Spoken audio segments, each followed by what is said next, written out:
Viktoras Šniuolis Vytvytis. Jų akis bučiavo gintarinė žemė. Antroji dalis.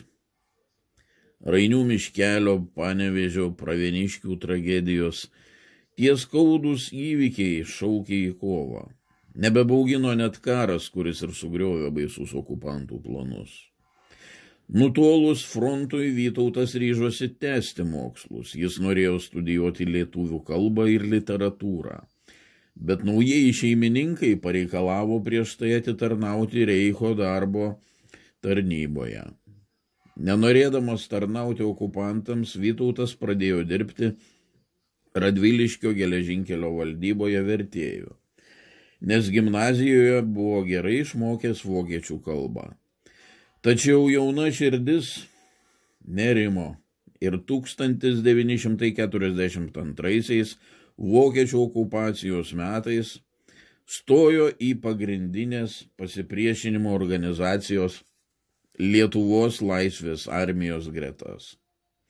Kaip gabus literatas įsitraukė į pogrindinės Lietuvos laisvės armijos spaudos atsišaukimų Lietuvos jaunimui leidybą.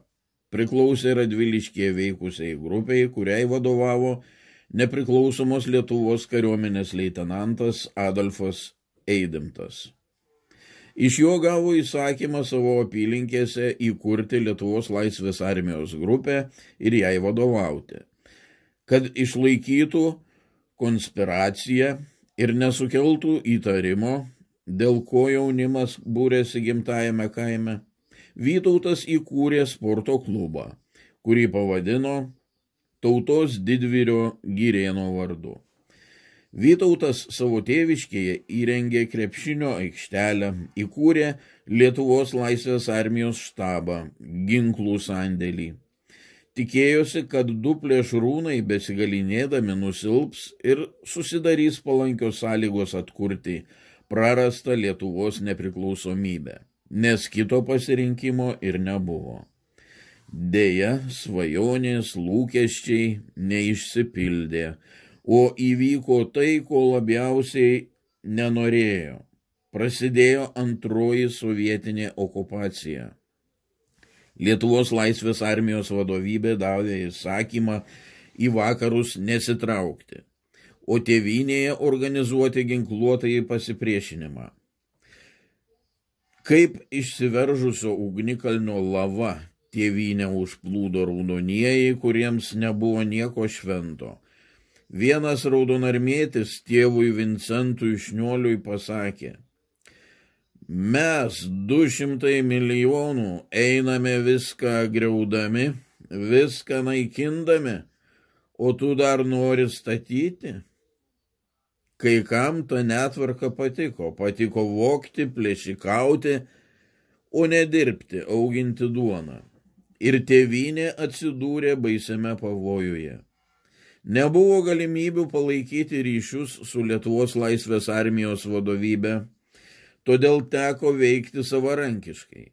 Nebuvo mobilizacijų, nebuvo generolų, kurie šauktų į kovą.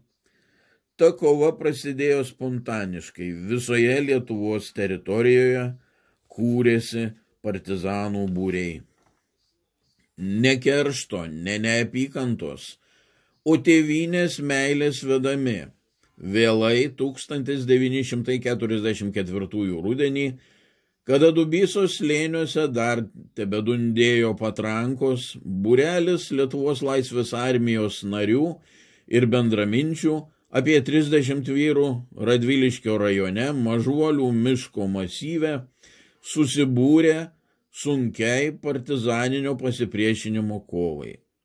Brolis Vytautas, 3 broliai ir sesuo Mingilai, 2 broliai Mickai, Jonas Matulaitis, 2 broliai ir sesuo Brazauskai, Kazimieras Laužikas, Pranas Gulbinas, Vladas Butkevičius, Zenonas Mikalauskas, Antanas Augustinaitis, 3 broliai Povilianskai, Gegeckas, Jeronimas Petraitis, 3 broliai Grigaičiai, ir kiti šio krašto vyrai prisiekė kovoti.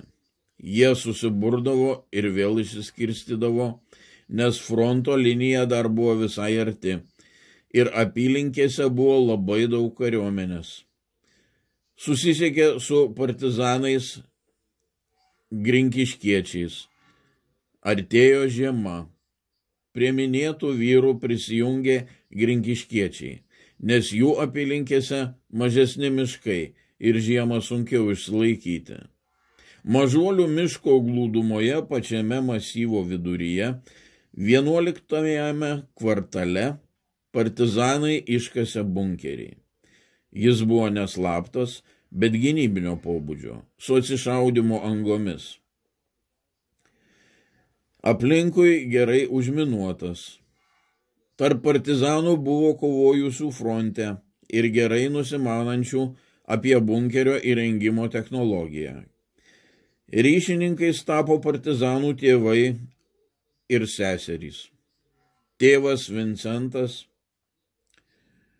Šniuolis atveždavo maisto arba į roges įsimetęs eglės viršūnę, panaikindavo brydę, kurią padarydavo žygio metu partizanai.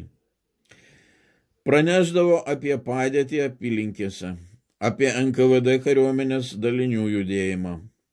Partizanai bunkeryje įsirengė radio aparatūrą. Vytautas Šniuolis, Vytenis, Svajūnas klausydavosi užsienio žinių ir vakarais pateikdavo tarptautinių įvykių apžvalgą. Bunkeryje dislokavosi kelių būrių junginys, todėl jame buvo ir keli vadai, bet visiems vadovavo partizanas Lietuvos leitenantas Vaclovas Gudaitis Rasas. Čia buvo sutiktos pirmojo partizaninio karo kūčios. Partizanai giedojo tylią naktį, valgė dar motinų iškeptus kūčiukus, dalijosi švestais paplotėliais.